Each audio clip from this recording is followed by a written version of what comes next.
साथियों, मानवाधिकार के चाहने वाले तमाम देश विदेश में फैले हुए मानवाधिकार वासी, अहरा नेशनल पार्टी और ये जो मीडिया आप देख रहे हैं, एक टीवी अहरा, ये आप सबका है। इसके माध्यम से डॉक्टर दुआ का आवाज़ वीडियो आप तक पहुंचता है। इसे सब्सक्राइब करें, लाइक करें और तमाम साथियों के बीच में इसे भेजें। आपका डॉक्टर दुआ लगातार साउथ, नॉर्थ, ईस्ट, वेस्ट कई राज्यों का भ्रमण कर रहा है और भ्रमण का उद्देश्य है कि लोगों को जोड़ा जाए, लोगों को सही राह दिखाया जाए, लोकतंत्र और संविधान को लोग जाने और समझें।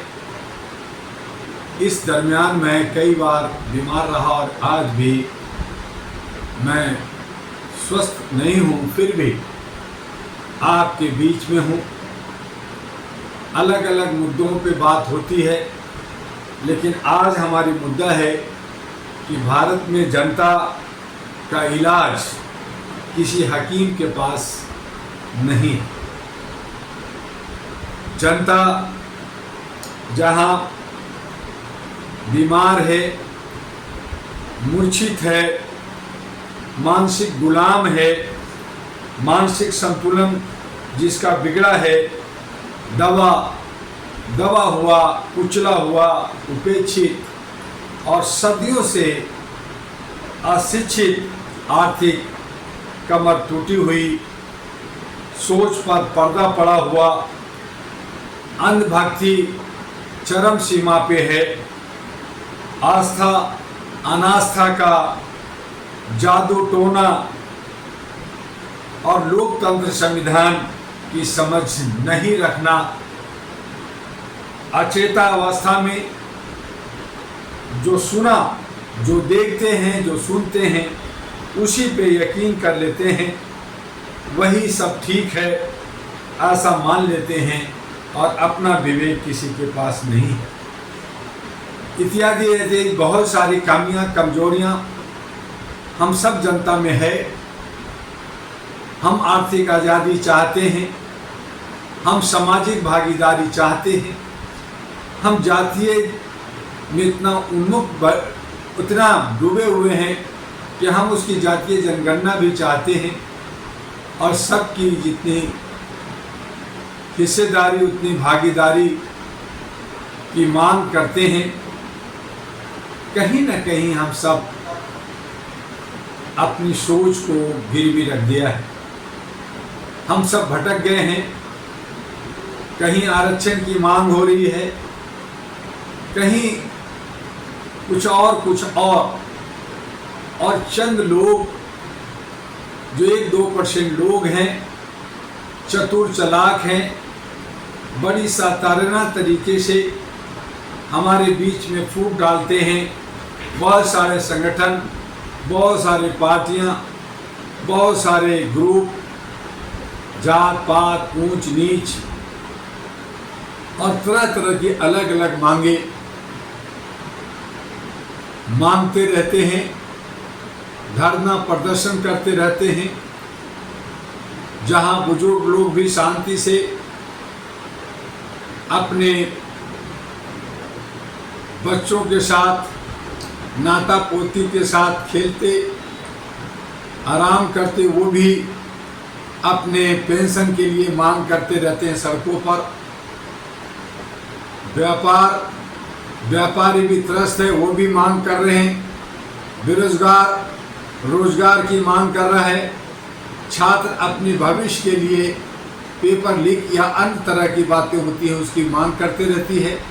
सभी लोग मांग रहे हैं।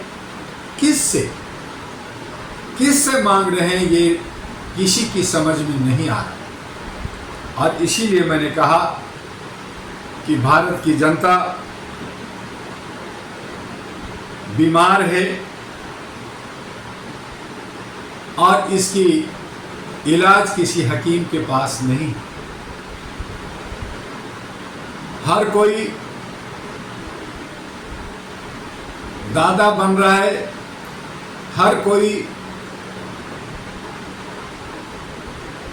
ऐसा सोच के बैठा है कि उसे कभी मरना नहीं है, वो आजीवन जिंदा रहेगा, लोगों के शोषण उत्पीड़न करता रहता है। हमारे करोड़ों करोड़ EPS 95 के बेरोजगार, EPS 95 के पेंशनधारी पेंशन की मांग कर रहे हैं और काल के गाल में समा रहे हैं। सत्ता पर सुनती नहीं, विपक्ष अपनी राग अल्पाती है, तरह तरह के लोभन प्रलोभन जनता को दे रही है, जैसे जनता पूरी की पूरी बेवकूफ बैठी है। जनता का विवेक मर गया है और इसका फायदा जो है चंद लोग उठा रहे हैं। हमारी सोच हो, समझदारी हो और हमें भी ऐसे जाल में फंसा के रखा जाता है कि उस जाल में हम तड़प तड़प के मर जाएं, बाहर नहीं निकलते, जिसके लिए कहा कि हमें अपनी गुलामी का एहसास नहीं, अपने जीवन को भी नहीं समझते और हम खुद भगवान होकर के भी, खुद अल्लाह और ईश्वर हो के भी, खुद ताकतवर हो के भी प्रकृति का दी हुई अनमोल मोती हम अपने आप को और दूसरे की बहकावे में दर दर की ठोकर खा रहे हैं और अपना मसीहा ढूंढ रहे। बहुत सारे लोगों ने रेखाएं खींच दी, सीमाएं खींच दी, लेकिन उसके बावजूद हम भटके हैं। इन सब से बाहर निकलने के लिए हमें सोचना होगा, समझना होगा। इस वीडियो के मार्फत से मैं सिर्फ इतना ही कहना चाहता हूं कि भारत में जनता बीमार है। एक ही थाली के चट्टे बट्टे लोगों को, एक ही परिवार के एक भाई को हराते हैं, दूसरे भाई को जिताते हैं। उनकी सोच नहीं है कि वो अच्छी सोच पैदा कर सके, उनकी सोच नहीं है कि वो अच्छे समाज से मानवीय मूल्यों पर आधारित इंसानियत और ह्यूमैनिटी पे चलने वाले युवा युवती को, जहाँ पे कोई कमी नहीं है, वहाँ पे चुनाव की प्रक्रिया और चुनाव में जो लोग करोड़ों रुपया खर्च करके हवा हवाई बनाते हैं, उन्हीं के हवा हवाई में हम बह जाते हैं। जबकि हकीकत ये होनी चाहिए कि हम अपनी विवेक से अपने उम्मीदवार, चाहे वो किसी भी राज्य में हो, वो चुने, अपने साथी के बीच में से चुने, उनको चुने जो आपके हित में काम करता हो, चाहे उसका प्रचार ना हो, चाहे उसके पास पैसा ना हो, लेकिन अगर वो समाज के लिए उचित है तो उसे चुना जाए। ना कि जो कॉर्पोरेट पार्टियां हैं, जो बड़े बड़े व्यापारियों से पैसा लेते हैं, बड़े बड़े डॉनों से पैसा ले करके जो रैलियां और बड़े बड़े प्रोग्राम करते हैं, वो आपको कुछ देने के लिए नहीं बल्कि आपको छीनने के लिए सत्ता चाहते हैं। आपके खून को एक एक बूंद निचोड़ते हैं और एन प्रकार तरीके से आपके बीच में, जिसे आप ताऊ कहते हैं, जिसे आप बड़ा कहते हैं, वो बेवकूफ़ बनाता है। उससे हमें और आपको बचना है। इसीलिए अहरा नेशनल पार्टी ANP आपके लिए के बीच आई, एक लिफाफा, एक चिट्ठी लेकर के लिफाफा के अंदर खजाना क्या है उसे पढ़ें, जानें, अपने एजेंडा, और वो भी एजेंडा जो supreme court, election commission, high court से रजिस्टर्ड होगा, वो जो है एफिडेविट होगा, वादा लिखित होगा। कहते हैं लिखतम क्या आग दे वक्तम क्या, तो जो भी लिखित होगा उसी पे विश्वास कीजिए, और जो बकता है, जो गरजता है, वो बरसता नहीं। उनसे हमें और आपको बचना है। आज बस इतना ही। आपका डॉक्टर MU दुआ all India human rights association का राष्ट्रीय अध्यक्ष, मानवीय मूल्यों के लिए आप ह्यूमन राइट्स पे काम करने के लिए अहरा के साथ जुड़िए।